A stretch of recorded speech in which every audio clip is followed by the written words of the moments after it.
এটা হলো যে 6 বছর পর পর রাজ্যসভার জন্য আমাদের ত্রিপুরা থেকে একটি আসনেই ভোট হয়। এবার সেটা হচ্ছে, পার্টির তরফ থেকে আমাকে প্রার্থী করা হয়েছে।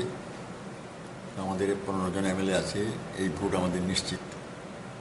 আর অপোনেন্ট পার্টি, রুলিং পার্টি তাদের প্রার্থী দিয়েছে।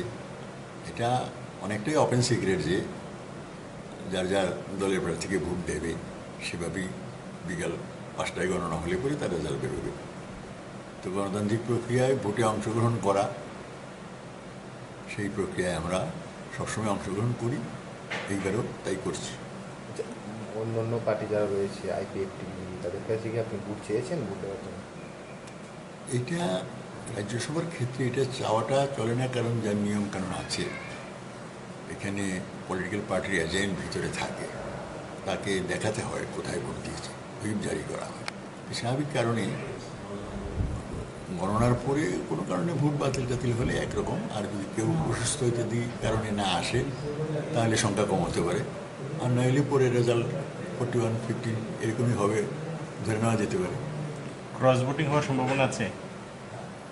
ক্রস ভোটিংয়ের সম্ভাবনা নিয়ে তো আমি চর্চা করি নাই, কারণ আমি যে ধরনের পার্টি করি আমরা সেভাবে শৃঙ্খলাবদ্ধ অনুগতভাবে আমরা করি। এখন তাদের মধ্যে কী হবে সেটা আমি স্পেকুলেট করব না। তো আমি প্রক্রিয়াটা বললাম যে হুইপ জারি করা হয় এবং একজন করে এজেন্ট, অথরাইজড এজেন্ট বসে আছে সেখানে পার্টির ভোট, তাকে দেখাতে হয় বিফোর ড্রপিং, তাকে দেখাতে হয়। জয় নিয়ে কি বলবেন? জয় নিয়ে তো কোনোরকম বক্তব্য রাখার কথা না, এটা সন্ধ্যা 6টার সময় জানা যাবে কে জিতল। সংখ্যাতত্ত্ব বিচারে তো শাসক দলের পাল্লা ভারী। হ্যাঁ, সেই বিষয় নিয়ে কি বলবেন? সেই বিষয় নিয়ে আমার কিছু বলার নেই।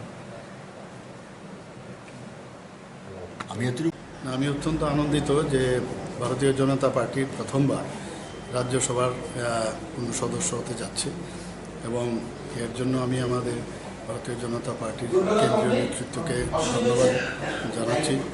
এবং আমাদের এখানে অ্যালায়েন্স পার্টনারও আছে আইপিএফটি, ওনাদের যারা সদস্য আছেন বিধানসভায় তাদেরকে আমি ধন্যবাদ জানাচ্ছি। আমাদের যারা বিধায়ক বিধায়িকারা আছেন আমাদের পার্টির, তাদেরকেও আমি ধন্যবাদ জানাচ্ছি। ওনারা সবাই মিলেই আমাকে সমর্থন জানিয়েছেন। গতকালও মিটিং হয়েছে, সেখানেও ওনারা আমার সমর্থন জানিয়েছেন। তো জয় সম্পর্কে তো আমি নিশ্চিত। সংখ্যাধিক্য যদি আপনারা দেখেন, সংখ্যাধিক্যের দিক দিয়েও আমাদের জয় নিশ্চিত। তো যে বিষয়টা আমার কাছে রাজ্যসভার এমপি হব, সেটা তো নিশ্চয়ই একটা গর্বের বিষয়, কিন্তু তার চেয়ে তো গর্বের বিষয় সেটা হচ্ছে ভারতীয় জনতা পার্টি প্রথমবার রাজ্যসভার সদস্য হতে যাচ্ছে, এবং সেটা একটা ইতিহাস হচ্ছে, এবং সাধারণ মানুষের জন্য কাজ করার একটা সুযোগ এসছে। যে যশস্বী প্রধানমন্ত্রী নরেন্দ্র মোদীজি যে চিন্তাভাবনা করেন, এবং আমাদের মাননীয় মুখ্যমন্ত্রীও যে কথাটা গতকালও বলেছেন যে সাধারণ মানুষের কথা যেন চিন্তা আমরা করি, সেইভাবে আমরা কাজ করব। সবাইকে নিয়েই সব ডিসিশন হবে।